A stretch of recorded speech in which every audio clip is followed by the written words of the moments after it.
Well, it seems we're live, Sean. Hello, everybody. Welcome to and welcome back to my channel, Book Time with Elvis, with me, Mark, and I'm joined today by what's a good adjective? Incomparable. Incomparable? Irascible? Is that a bad word or a good word? I forget these days. Yeah, irascible. I do like. Curmudgeonly? I like irascible better. Yeah, the irascible Sean D. Standfast from... How I pissed off a doctor today. So you pissed off a doctor today? Yeah. Well, needs a bit of a background. In August, I was in the hospital and they said that I probably have a heart murmur, so I need to have that checked. So I've been trying to follow this up for quite a while. So I got a doctor today who finally got a report back from them. Doesn't say who even wrote the report. A incorrect information on it. And I said, well, I think they're just trying to cover, they've screwed up and they're trying to cover their asses by blaming me. And he goes, oh, I don't take that kind of language. And I sort of went, sorry? And then he says, screwed up and acid. And I said, and I laughed and I said, well, I'm very sorry that I didn't realize you are so, delicate. And then he didn't like that either. Should have used a more technical term like anuses, maybe? Yeah. Or derriere. Is derriere? That's not really technical, but it fits in, I suppose, with our reading. Up, maybe, because it's like, what would he do if somebody actually used colorful language? And I had a call back that I had to from the secretary anyway, from the surgery. And I said, who was this doctor? Because he didn't even say this. It wasn't actually a doctor for my surgery. And I told her this, and she just laughed. She goes, like, that's ridiculous. She even agreed that it was ridiculous. Jesus. Oh, dear, dear. Well, yeah, that's healthcare in Britain, I suppose. Still better than over the pond, right? Well, although yeah, I suppose if you pay for it, you probably get better service, though, right? Yeah. So. Yes, I think there's good things and bad things. Like there's a lot of bad things with the NHS, and then there's a lot of bad things with the American system. But the thing is, doctors wouldn't be able to get away with stuff in the US because they'll have their asses dragged across the coals, Yeah.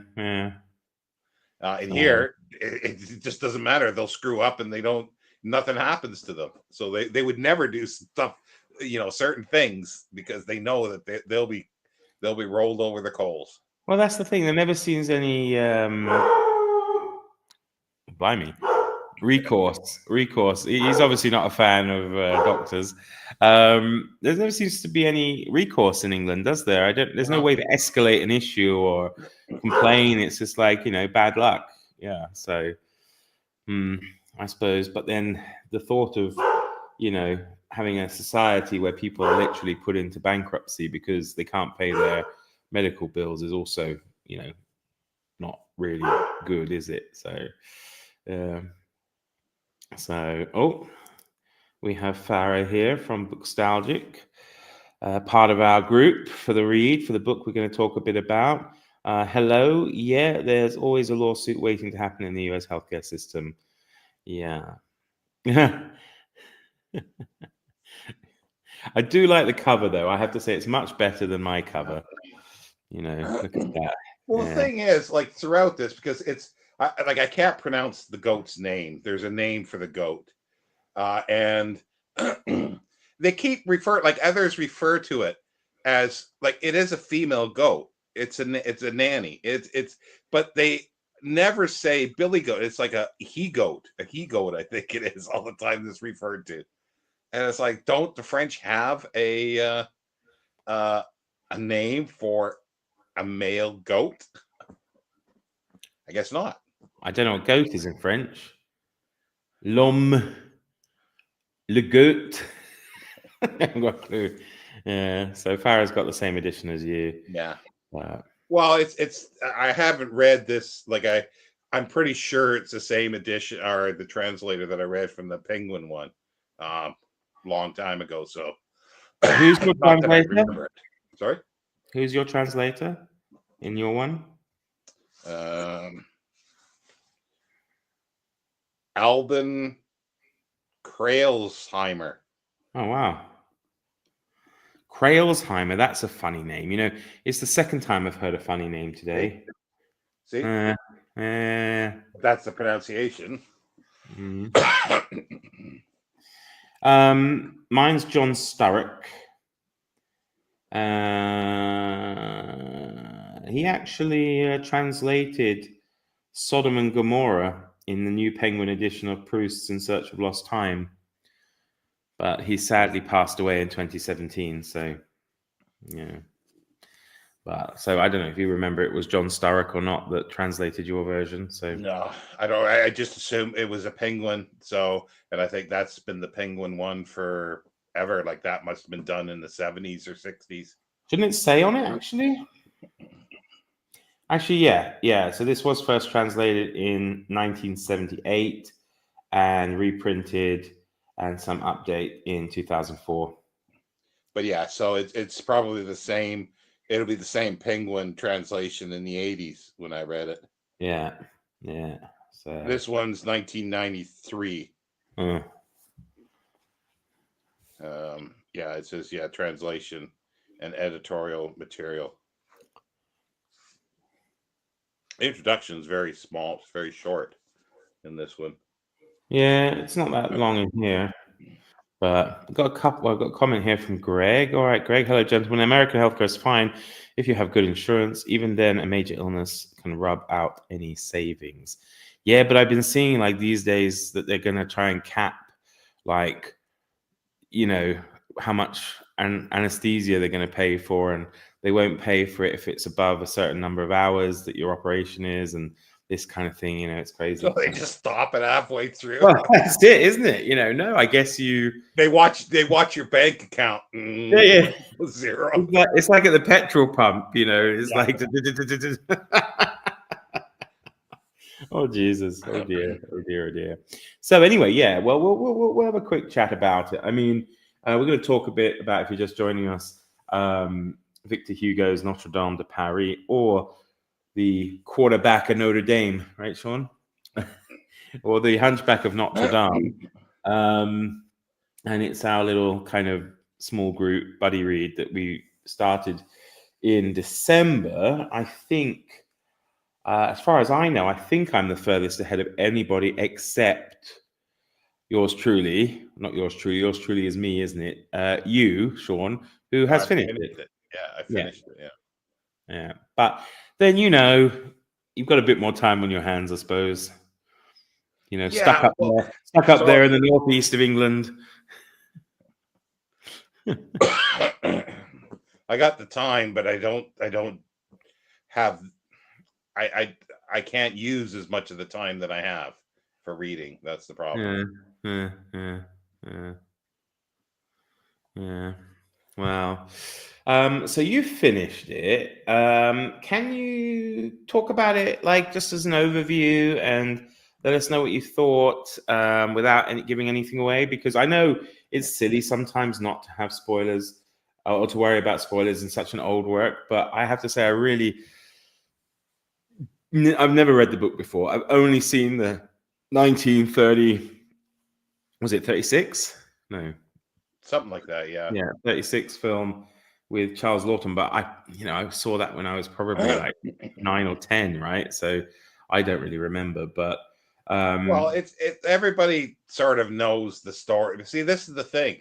Would Notre Dame Cathedral be as recognizable, and like, people especially thinking about after the fire, like, would it have its statue today without this book?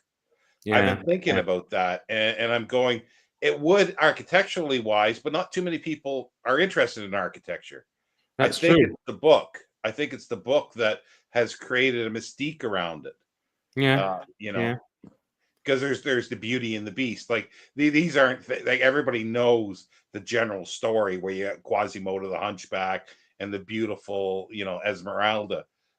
Everybody knows that, and he's in love with her, and she's in love with somebody else, and somebody, it's all this stuff that's going on. Like that's in there, But one of the reasons for his writing this I think is a tirade against the destruction of architecture and the destruction of buildings and old Paris, and this is way before too, because there was somebody that was that redesigned Paris. Yeah, Haussmann, Baron Haussmann. Yeah, yeah, and I think that's before this. I think he wrote this Oh, before that. yeah. Baron Haussmann did it in the 18th century, I think. Yeah, so Yeah, well, I mean, but this was written in 18th or 19th century. 19th century, yeah. Yeah, but no, there was somebody in the 1800s that did a lot of stuff too.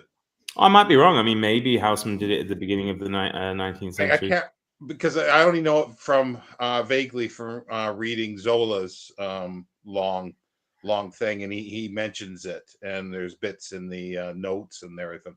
So like he would go crazy over that, and talking about the destruction of changing of the architecture and stuff. I just wonder what he would think of brutalist architecture. I'm wrong. It is Baron Haussmann, but he did it. He was serving in 1853 to 1870. So yeah. So this is before that, and he has he talks about this in the changing of Paris, because there is there is, you would ask me before, is there a good sort of diversions, and I mentioned one about there. It's not a spoiler, it's just the diversion of architecture and books. I think he gets a little lost with that, but there's an eye view of Paris from the towers, which is really, really cool. And I just kept thinking with that, I wonder if AI could create that exactly how he describes it. I think if you put his description in, why not? Yeah, it would be an interesting thing to see. Mm-hmm.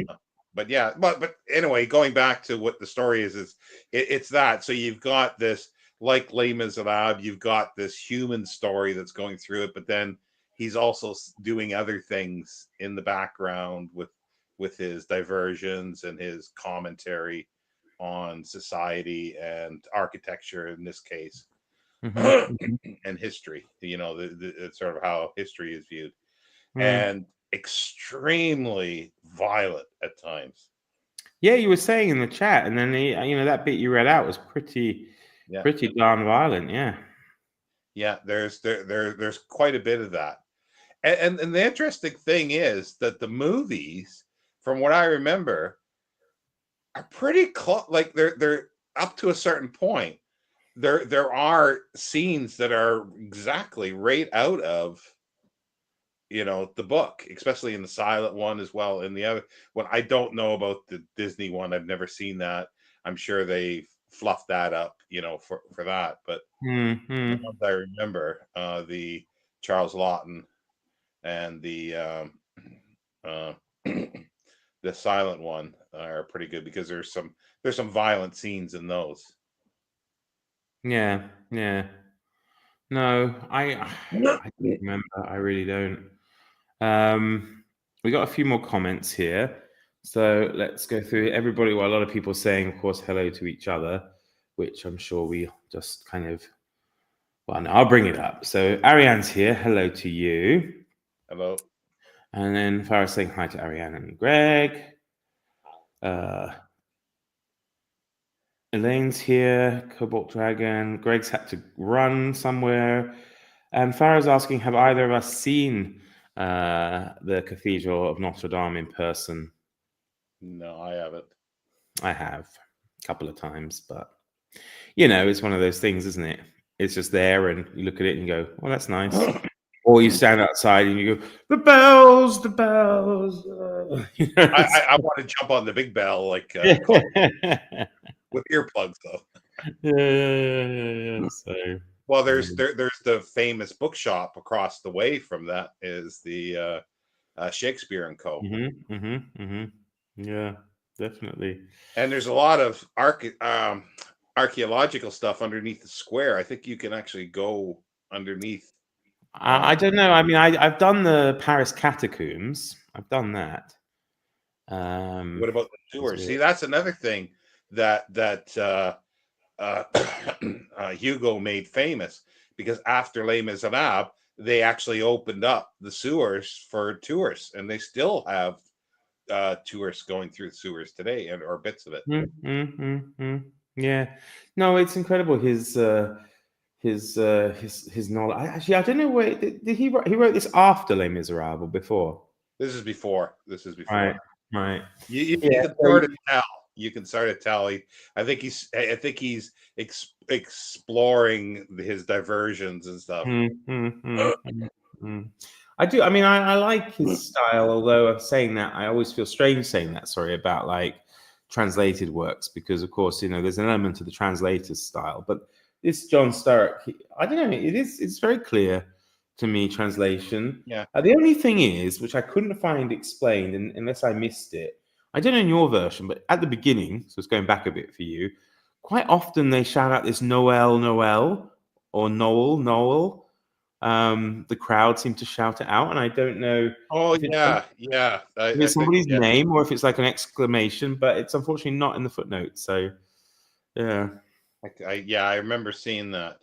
Well, there's also too, because there's he mentions Gargantua. Well, he mentions Rabelais a Yeah. couple times right at the beginning, because he talks about Gargantua at the big Yeah, he said something. It would be something that table, Gargantua would appreciate, or something. Yeah. marble table. Yeah. Yeah. But you see, the thing is, and I thought he would say something about this, because there's a scene in Gargantua and Pantagruel where he's supposed to be giant, but he's on top of the tower of the thing. He takes a piss off the top of the tower and he drowns hundreds or thousands of people in the crowd. I was sure that he was going to reference that, but he didn't, and I was disappointed.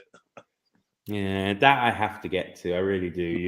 You're a big fan of that. You should host a reading of it next year if you got time, because I think a lot of people would be interested to read it. It's always good to read with someone, who knows what they're talking about. And I just want to pop to Farah's comment here, because she's writing Noel, Noel like that, and I don't know if that's how it's written in your book, Farah, but in mine it's spelled Nowel, and that's why I wasn't sure what it was meant to No, be. yeah, it's not Nowe, it's Noel with that little thingy on top. Yeah, with mine it's Nowell, so in the Penguin version.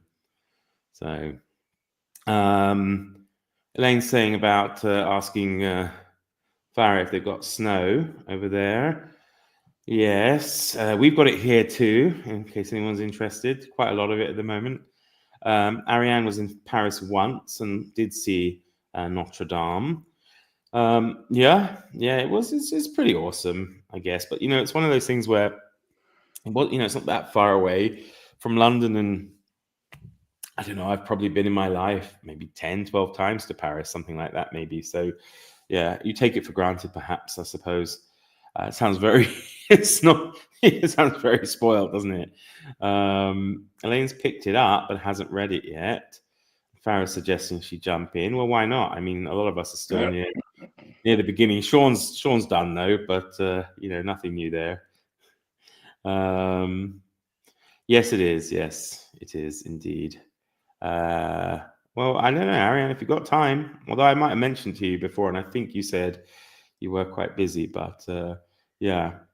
So it is written like that, yeah, in your book. So it's I do love these, and you're right. Probably he is honing his skills, because the beautiful feature about Les Miserables is the other diversions, the history, the architecture, the way he describes the city. I mean, you can tell he loves Paris as well as dislikes parts of it as well, right? I mean, it's something, the odes to Paris that he's writing. And it's interesting, how, I mean, he mentioned Zola, and then I think there's a funny story, isn't there, about Guy de Maupassant and his hatred of the Eiffel Tower. Oh yeah. Where he was part of it. I don't know if anyone who else was involved, but he was part of this group who was like,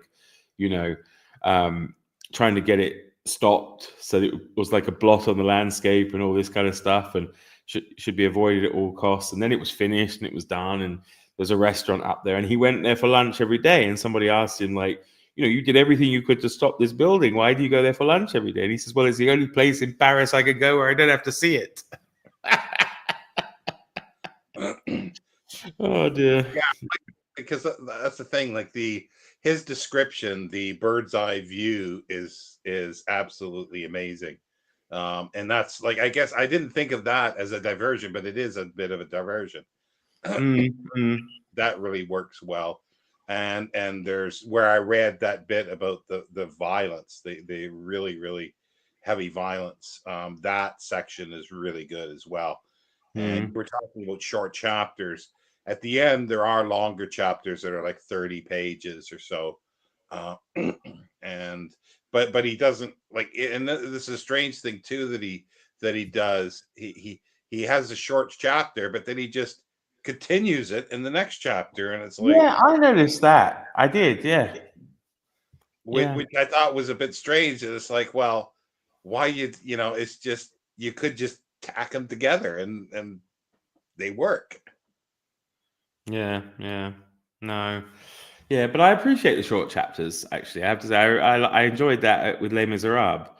It kind of makes you feel like you make more progress than you actually do when they're very short, really. So, Well, I like this one chapter. I don't know what it is in your translation. It's like two men in black, two men in black. uh-huh. That was, well, he does have a chapter called The Bell. So, but they're like, you were talking about the bell, but I don't remember any specific thing of, I guess it's Quasimodo that hollers the bells. Yeah. Well, in the film, yeah, definitely. The Oh, bell, the other thing that's interesting too with him is, like, when people today, like, we don't think of the name Esmeralda as something strange. Like, you would think it's a name that people have given their children. But in the book, when she mentions her name, La Esmeralda, they think it's a strange name. But it's because probably of that it's in there. It's no longer strange. It's the same as, I was thinking back to the Hugh Walpole, where is it Mirabelle or whatever, the young gypsy woman that he's after. Yeah, I think so. And it's a male's name, but I don't think of it as a male's name, but it's probably because of his book. So it's popular, you know. Yeah, but I haven't seen too many people named Quasimodo though.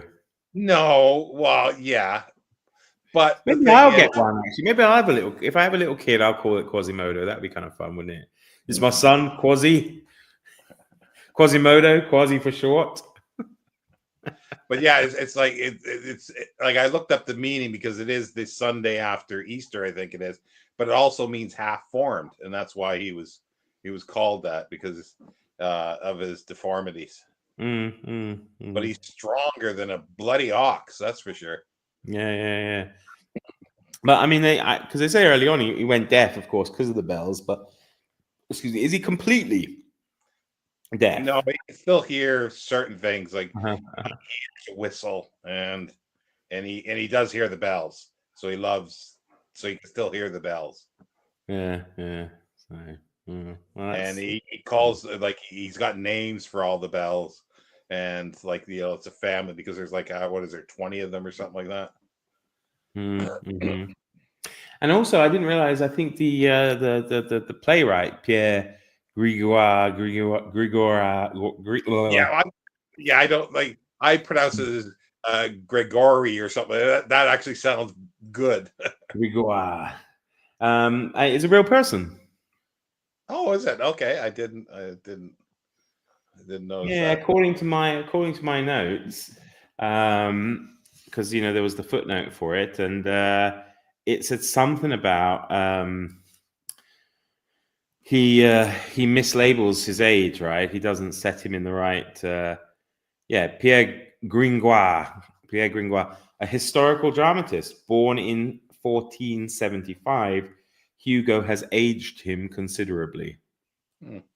So he really was a dramatist. He's a fun character, because he comes out with some pretty funny stuff, and when he's sort of caught doing things, Yeah, I mean, he seemed amusing fairly early on, and I thought, oh, this guy seems pretty cool. And then there's a bit, I'm sorry, I'm only limited in what I can talk about, but there's a bit where I think he's talking to two ladies at the performance, and um, he thinks they're saying one thing when really they're saying the other. And when he realizes it, he turns quite nasty.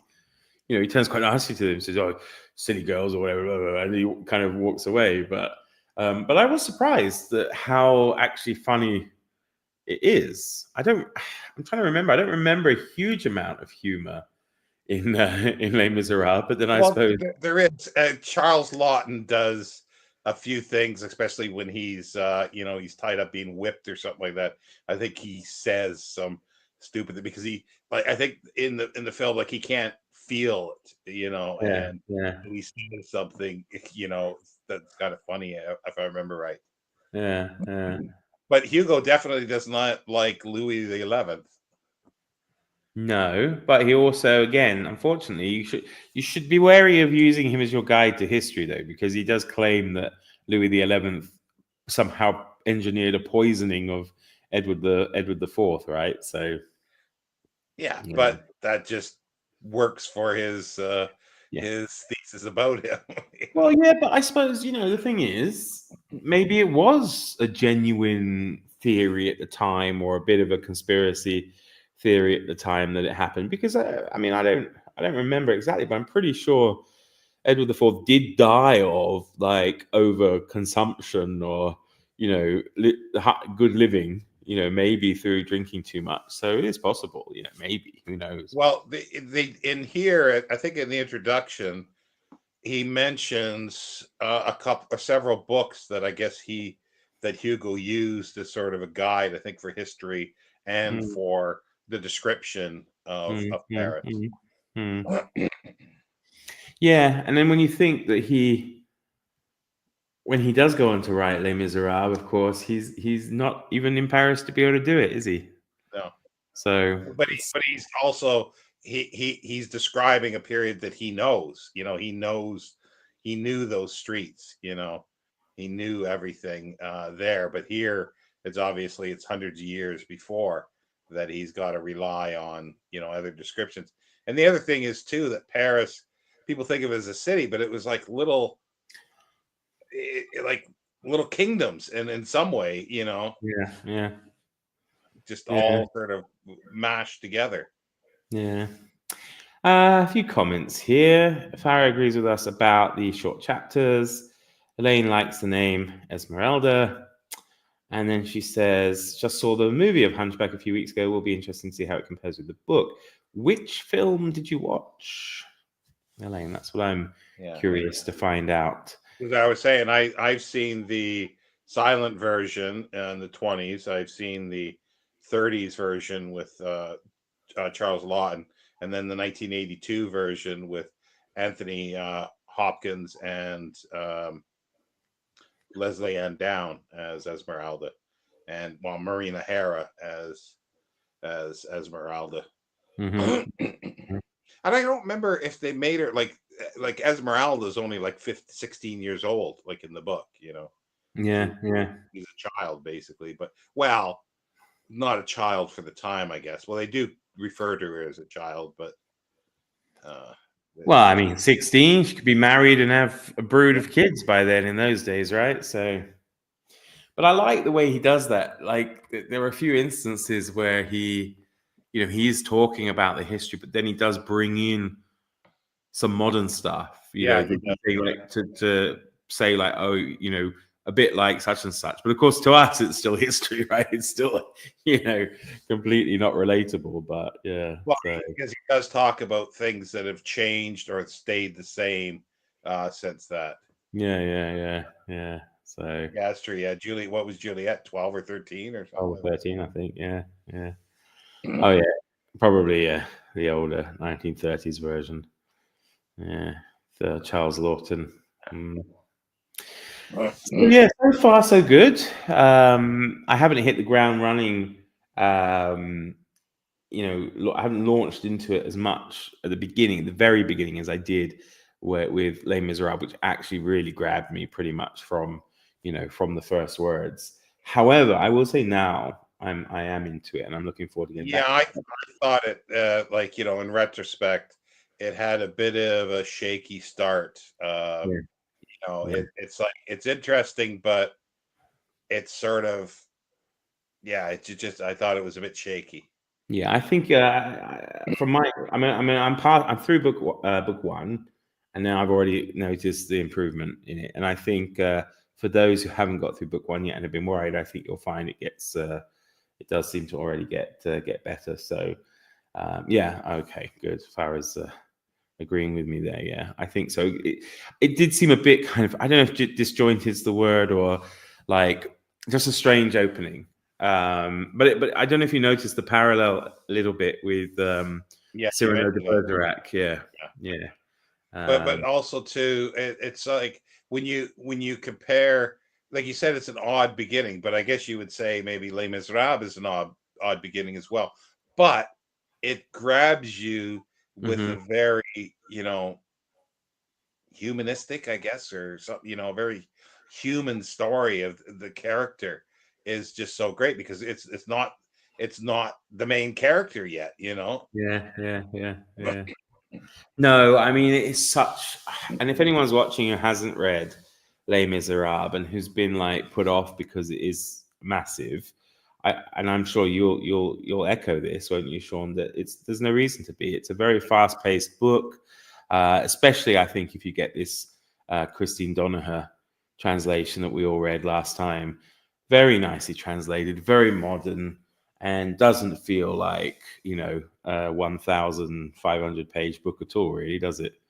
I suppose it's less than that No, slightly, but yeah. yeah, Yeah, it's really, 1,400 and some yeah, pages. The, yeah. the, o- the only the only gripe that I had about the Penguin version was that there's so many notes in the back, but you don't know what they're noting while you're reading it.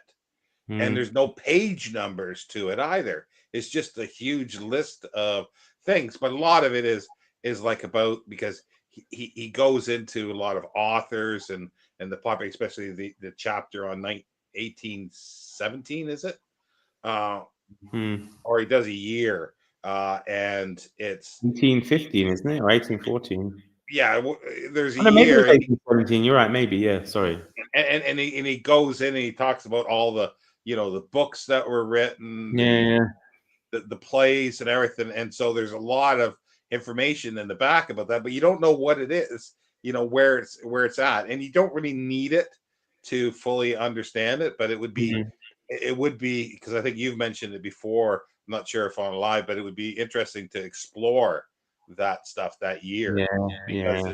it's so it's it is important because of what is happening in that year. And that's where the silent Les Miserables, the 1924 silent version, deals with something a little bit about that. And Mm. it actually really, works. And it's the only film that actually did, I think. Well, I think as well, it's one of those books where it's got everything in it. It is a book. I mean, it really is a book you could take to a desert island because, you've got in there social history, you've got drama, you've got romance, you've got tragedy, you've got pretty much anything you could ever want in any book you've ever read, right? Yeah. There's even I don't know if there's even sport in there. I can't remember now of some sort, but it is so good. I'm really looking forward to. Well, the only thing is, like, he talks about in Les Miserables about Mrs. Thénardier reading Mhm, schlocky romance stuff, and mhm, then he mhm. goes into schlocky romance, and it's like that's the downside, and it's the same as this one. There's the romance stuff that he does right, but it was typical of the time. You just think of Madame Bovary and stuff. It's like I Mm. reread that as well, and I thought it just, yeah, it just, there's something with the French and this romance thing. And it's not until you get to Zola that you get it's there's some romance, but it's sexual undertones that, like, you just go, really? Like you'd be you'd and that's why in the 50s and 60s, Zola paperbacks were really salacious covers. Yeah. But no, I'm looking forward to carrying on with this one and see where it takes us. Part of the reason for my I don't know, lethargy regarding it is being distracted by other things. And I don't know if you've had a chance to read anything else, Sean, this week. This week, other than we'll mention that Ghost Stories for Christmas, that Aaron had started reading 3 M.R. James stories per week, and we'll be doing a live on that on Sunday. And the first 3 this week was Canon Albrecht's scrapbook, Count, what's his name? Count.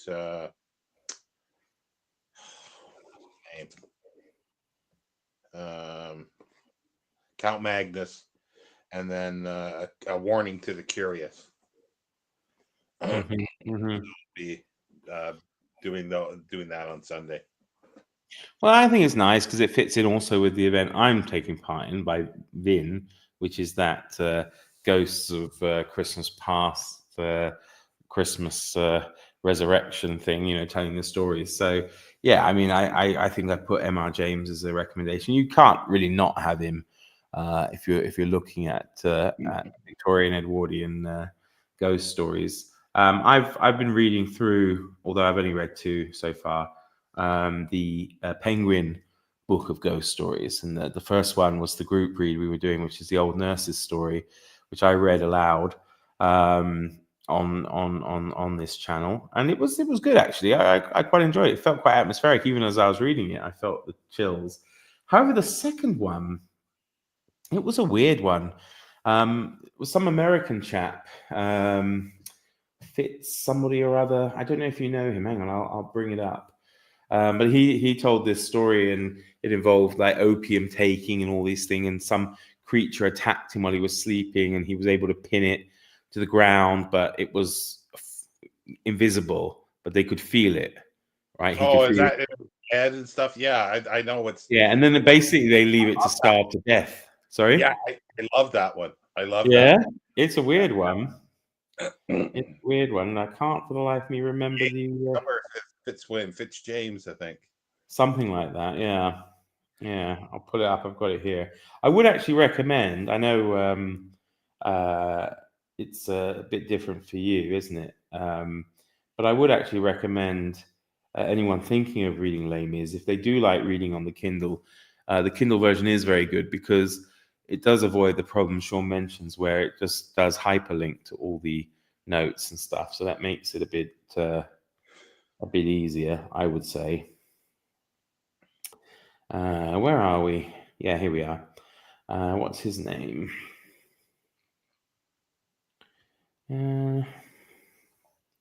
Fitz James O'Brien. Yeah.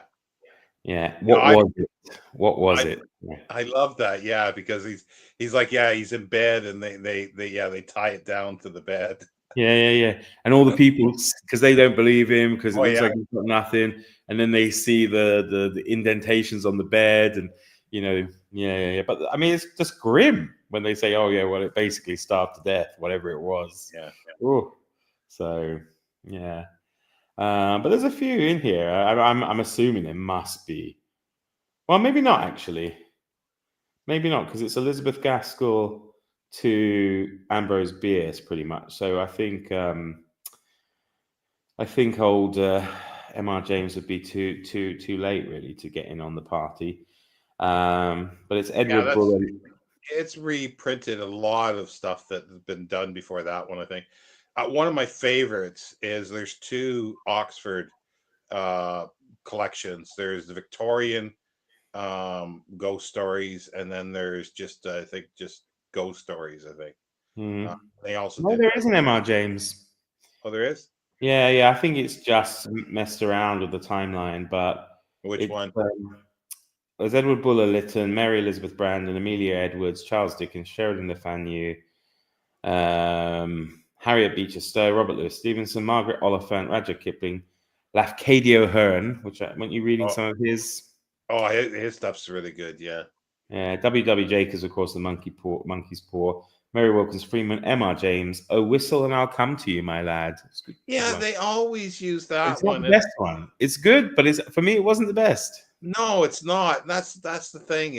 It's like everybody talks about that, and they remake that one all the time, and it's like it's good, yeah, but it's not as good because I really like the Canon Albrecht's Yeah, Stratford that's a really memory. good one. Yeah, that and it's the first one as well that he did. Uh-huh.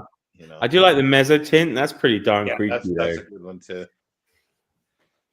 That is But creepy. the curious, a warning to the curious, is it's so freaking convoluted because it's like like his stories are basically he's telling the narrator, M.R. James, is telling the story, but he's being told this by someone else, or he's pieced it together from papers. But then in the warning for the curious, the narrator is telling the story that somebody else is telling him Mm. story, but then that person who's telling them the story was told a story by somebody else, Yeah. then spoke to an archdeacon or something like that who told them a story. Yeah. So you got layer upon layer of these people, and it's at times you're going, okay, where am I here? And talking about unreliable as well, That's true. That's very true. No, he's very good. Which is the one? Maybe what's the one where it's the missing hotel room? Oh yeah, it's room That's something. quite good. That's quite good. They're all very good though. To be fair, I mean they are formulaic. I mean I think if you read, I mean I didn't have a problem with it, but I think some people, if they sat down and actually read that collection, they might get a bit bored, right? Because it kind of follows the same thing. But if you delve into it, like they're wonderful, really wonderful. The I thing is, wasn't disappointed by any of them, they really. call them ghost stories, and this is the thing that I've always had a bit of a problem with, that is because not I don't think a lot of them are ghost stories per se. Mm, It's not the classical ghost story of the Victorian type, because mm. these are sort of they're supernatural creatures. Yeah, yeah. Is it a ghost? But they put him under ghost stories. Mm, mm, mm, And I can't even think of one off the top of my head that's really a ghost, that in the traditional Victorian sense of a ghost. mm. No, maybe not. Yeah. But they're good either way. It's just I started thinking about that because I watched a little snippet like on Instagram of a bookstore that was where I lived in Canada. Somebody told me that it's sold, and this guy has the folio edition, and he's talking about the folio edition of the M.R. James, and he says, "Oh, M.R. James created the ghost story," and I'm going, "No, no." And this yeah. Don't get me started on that because I started watching something else. This booktuber who's got a shop in Wisconsin, and he's definitely got more money than knowledge about books. Hmm. He just Hmm. buys anything, and he just like he's opening up the book, where you have the frontispiece and you've got a tissue paper and a Uh-huh. bit is torn out, so he just rips out the rest and says, well, we don't need that. Oh my god. Video, and he picks up, the dust jacketed Edgar Rice Burroughs, and he's going, "Oh, this one here, Pellucidar. You mean Pellucidar?" Oh gosh, that's criminal. That's criminal. But I was going to say something about. Well, I did enjoy the reading about his letters. I mean, he's an interesting character, James, wasn't he? Really. Yeah, I that's still haven't. really I still good. haven't read those. Well, yeah, I really enjoyed them. Found it very interesting. But I'm really looking forward to that other book that's supposed to come out. That it's kind of a companion to by that other person. So I haven't seen anything or Well, had there's anything. biography, yeah, and That's then the one, the biography. Yeah, I think that would be I really good. think there's going to be the diaries. There's going to be one with maybe some of his Yeah. diaries as well, Yeah. some of diaries entries. But I've been distracted by by two other books that I've been reading. One's A Hangover from Dr. November, which is the new Ian Fleming biography, which is really interesting. But the big one that's distracting me is this biography of Nelson, Admiral Nelson, Lord Nelson, which is very well written. I don't know if you've read John Sugden before. He wrote a great biography of Francis Drake, which was much smaller because this Nelson one's in 2 volumes, but very, very readable. I mean, I think at the moment Nelson is only, I think it's something like 1,700 pages in total, and Nelson's, you know, as I've been reading, he's still only something like 16 or 17 years old, and he's already done, such a huge amount. But Well, you were mentioning the Arctic one, and I'm pretty yeah, sure I have a book about his Arctic expedition yeah, somewhere, yeah. and I still can't even see half my stuff. So Yeah. Well, I enjoyed that so much. I mean, that was definitely a highlight of this year. I think the Terror read along. yeah, Actually, we should do that. We should do a live show where we'll discuss like the highlights, the highs and lows of the year. Maybe we could do it on around New Year's or sometime. If you're around, we can yeah, arrange good, that. yeah, yeah. I have a holdover from November too. Is this like this is part of an omnibus that's called Prelude to Mars, that has Prelude to Space, a bunch of short stories, and then this one at the end. And I've been reading with Brandy at the Book Eclectic. It's basically because like I think now in November I'll probably wind up reading Arthur C. Clarke to sort of because of Scott Bryant, because we were sort of reading or reading through his works. Uh, Yeah. so I'll continue doing that with some stuff. So I've just started that actually today. Just I haven't got very far in it. Mm-hmm. And then yeah, for other things this month I don't have a lot sort of planned. Other than I might. Well, I've got this because it's Simac, and that tomorrow night we'll be talking about werewolf principle. Uh-huh.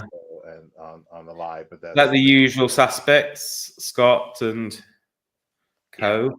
Ira, yeah, Uh-huh. Ira from SF Words of Wonder. Uh-huh. But yeah, it was Werewolf Principle we'll be talking about, which was November's. Uh, but I'd also been reading every month the Dune series, and I finished up a couple weeks ago Chapter House Dune, the last book Yeah. Herbert wrote, and then I do have the continuation of it by Brian Herbert, and I might read that this month. But it's like from a 30-page outline or so, they've created 2 600 and some page books. Oh, well, that's I think something. it's pretty damn good. Well, I want to read next year. I do want to read The Abominable by Dan Simmons, I think.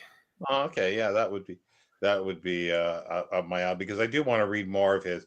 Like I was gonna reread the Hyperion cycle canto, sorry, again next year. But there's so many things that That's it. We've been talking about, I think it was, might have been with Greg and Farah, we were talking about reading Count of Monte Cristo again as yeah, well. I was thinking like I think Aaron wants to read it. Aaron Hook wants to read that, and I was thinking of redoing that as well. But then there'll be in April I'll be redoing Les Miserables in Hmm. April, but the Julia, what's her name, Julie Rose. Rose translation. So I'll be Mm, reading that, and then I might do Gargantua and Pantagruel again. So there's like 3 pretty hefty books there, yeah. But in January, like everybody else is doing a year Proust, and I'm going, oh God, I would get lost doing that. So I'm reading Proust in January.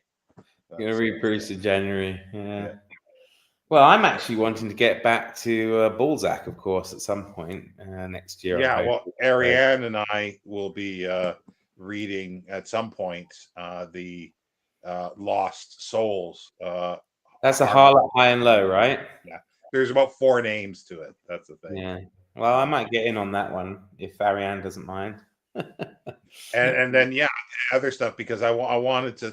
I actually wanted that. I might add something this month of that. Thinking of that because maybe I'll read Pere Goriot again because there's characters. This is the new translation that I had of Lost Illusions went through like there's so many characters that are in Lost Illusions that show up throughout Mm-hmm. the story, and a lot of them are sort of the the Parisian stories, and so I thought Mm-hmm. I would read around some of that or reread some of that stuff.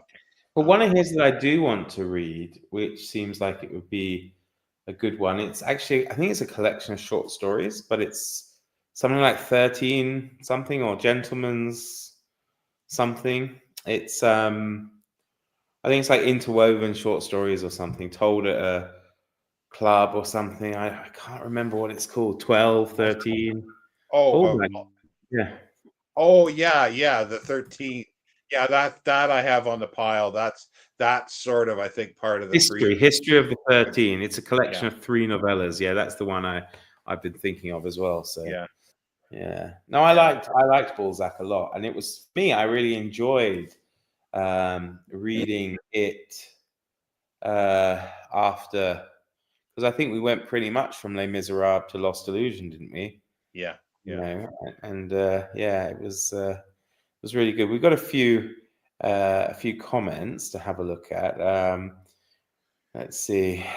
I can't. Why is that not working? It's so frustrating. I can't go up. Oh no, I have to use my thing. So, where are we?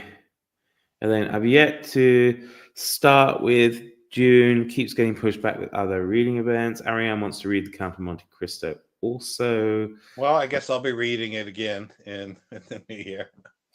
yeah, I don't know. That's a big Uh, year, that's- isn't it? It's a big year. Les Miserables, Count of Monte Cristo. I mean, I'm I did those definitely back to reading. back when we did it.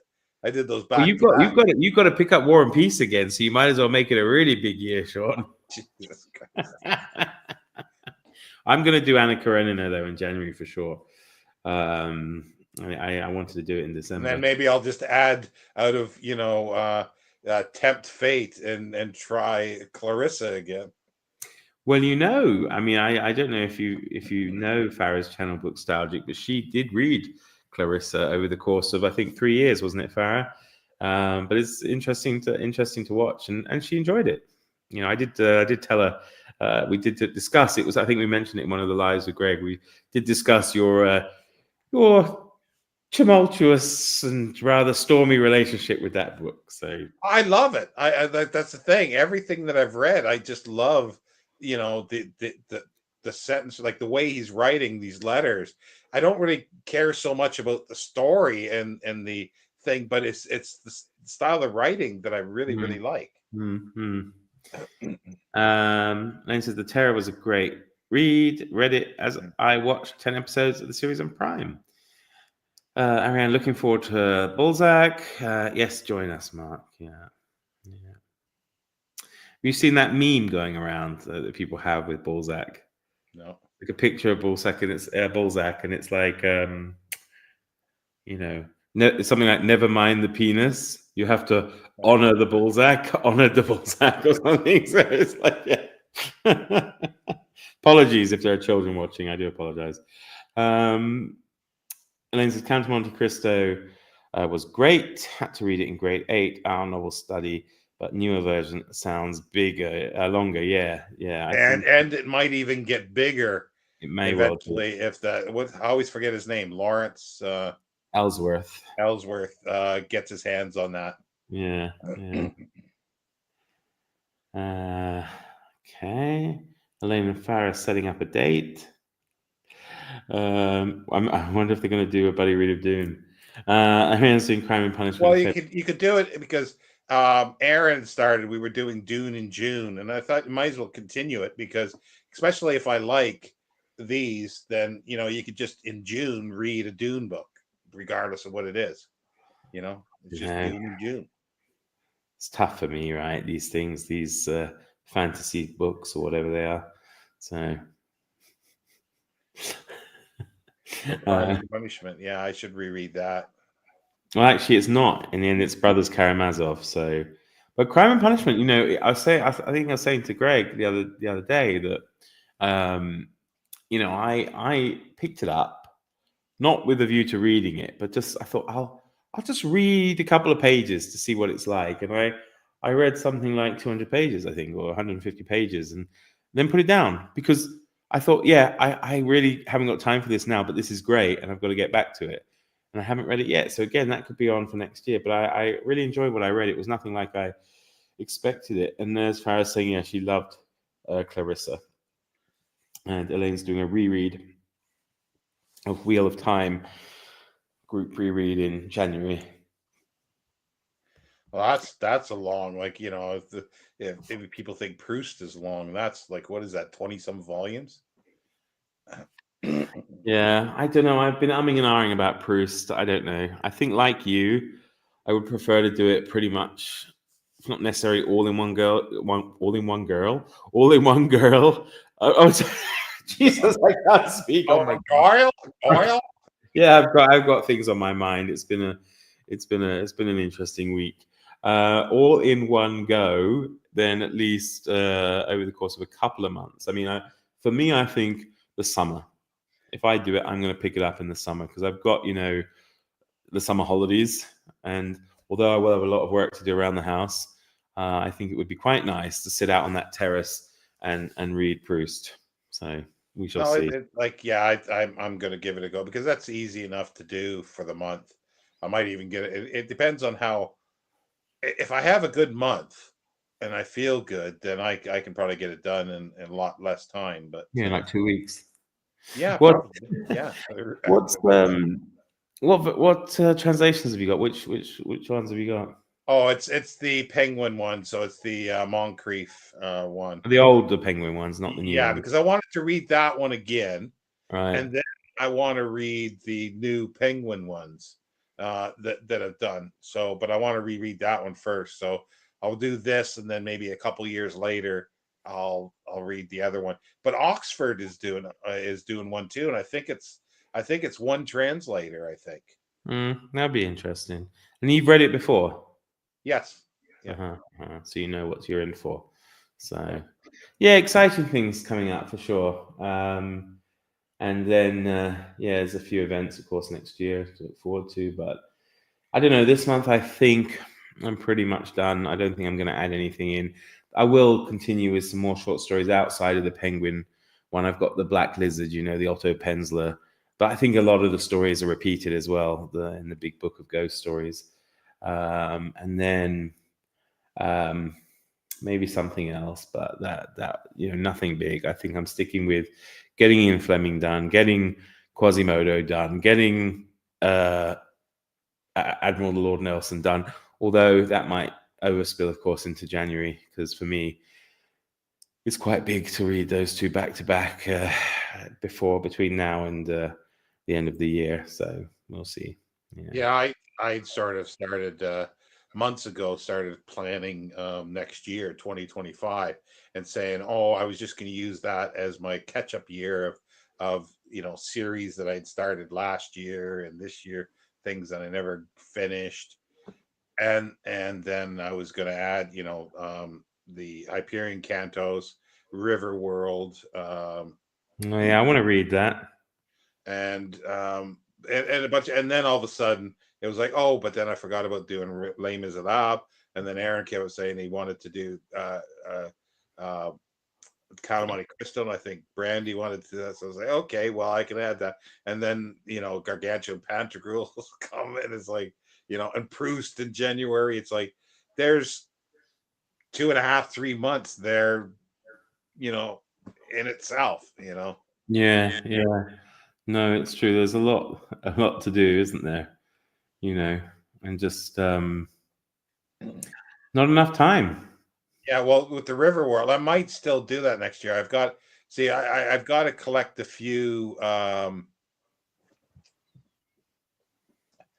got to collect a few of the magazines.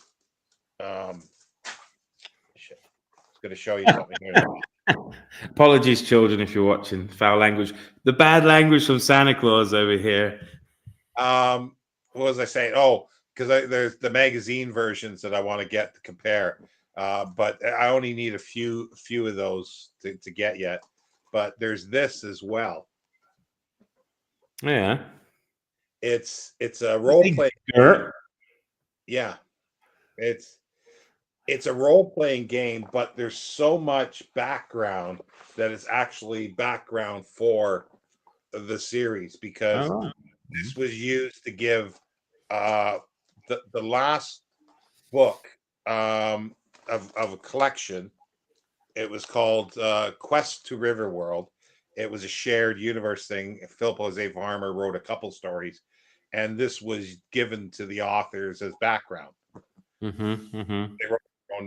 They're not part of the main storyline or anything like that. They're just little stories, because if anybody's not familiar, it's all of a sudden one morning or one day anyway, every human that has ever lived wakes up on the shores of a river somewhere on a planet somewhere in the universe, and everybody that's ever lived is there. So is that including people who are still living? yeah, it's just everybody, because the human race they don't know what time it is, how far in the future it is or anything. Like every human that has ever lived. And so you get like even Jesus wakes up and is a little confused. You know, so you got Hitler, you've got everybody, you know, you got everything. You got Mark Twain, which is he becomes part of the Samuel Clemens part of the thing. The main character of the first book especially is Sir Richard Francis Burton. Of course. And of course he wants to get to the source of the river. Indeed, he would. So it's told over several novels, the story. No, it's going to be great. I think I definitely want to read that myself. Well, I think what we'll do, because I do have to go outside. I mean, it's terrible, the snow here.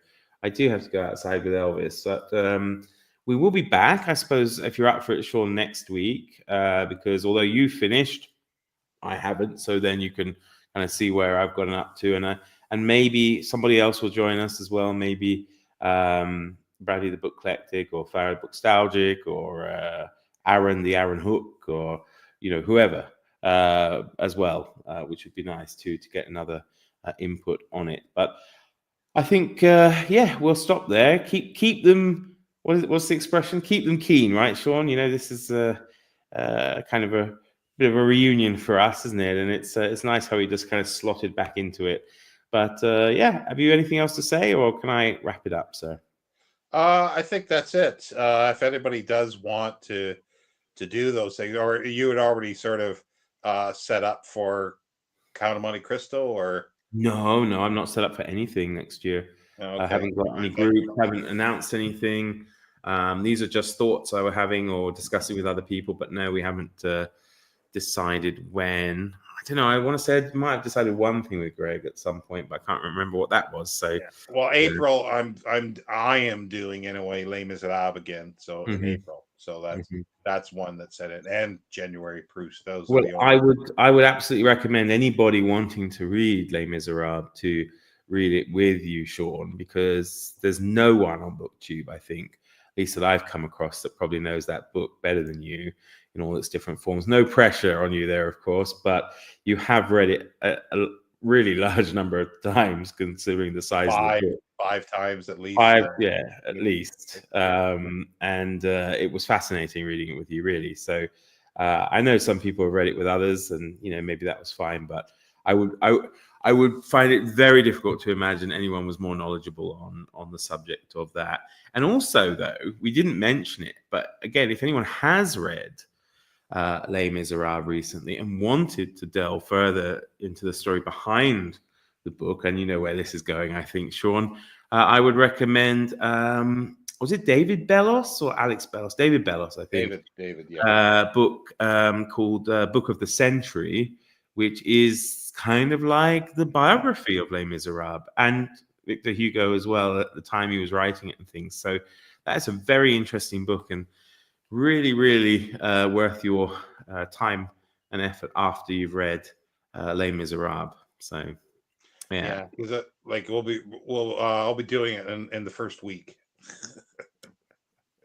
Yeah, well, that is the thing, of course. But you do hang around, and you're happy to impart knowledge when people kind of catch up with you, which is good. So, yeah, totally recommend that. And I am very tempted to take part myself, and probably also get that Julie Rose translation as well, because as much as I enjoy Christine Donaher, I think, it's only 2 years ago by that point when we read it, so it might be nice to see what somebody else has done with it. So, well, that's my plan now. Is like I've read the Christine Donaher twice, so I'm going backwards now. So I'm going to do the Julia Rose next year. The year after that will be the which I've already read twice, I think already, or maybe 3 times. Is it Norman Denny? I think. Or I sometimes yeah. get. It was Denny who did the folio one, the 1970s.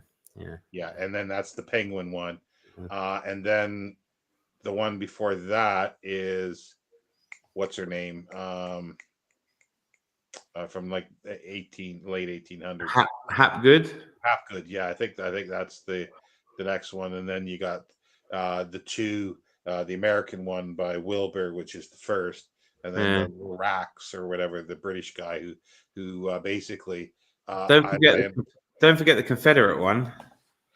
Yeah, I think I've got that as a PDF sometime, but it's not really.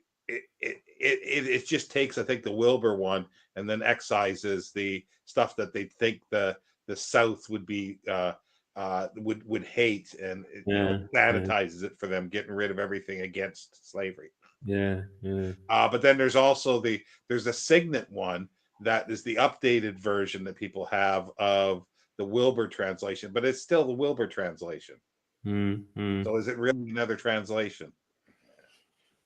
No, probably not. But yeah, it's terrible. We had like 15, 16 people watching, and we kind of hinted the fact that we were finishing, and half of them disappeared. There's now 7, but they all go off without saying goodbye. I feel used, don't you, Sean? I feel dirty and used. They just came on, logged on, like listened to riveting conversation, and then snuck off. But hey ho, that's the nature of things. But we are going. Thank you very much, everybody who took the time to join us. And we will be back, as I say, next week, either both of us or at least me with somebody else if Sean's too busy. But hopefully he'll be back with me, and we will continue to discuss Victor Hugo's Notre-Dame de Paris, or The Hunchback of Notre Dame, because although Sean's finished it, I have yet to finish it, as pretty much the same with everybody else in the group. Sean's just super fast. It should be Sean D super fast instead of stand fast, so, or steadfast, or whatever people want to call you, right? All right, everybody, do take care. From Sean and I, have a very wonderful evening or afternoon, and do watch Sean's live tomorrow on his channel. Be about the same time, will it, Sean? Yeah, Hour later, or I haven't scheduled it yet, but it'll be scheduled. It's just for the CIMAC one, so it's a rarefied group that will watch that. Yeah, but it's good banter and good for people to watch anyway, regardless what the book is, and if you've read it or not. So, all right, take care, everybody. From us, all the best. Bye for now.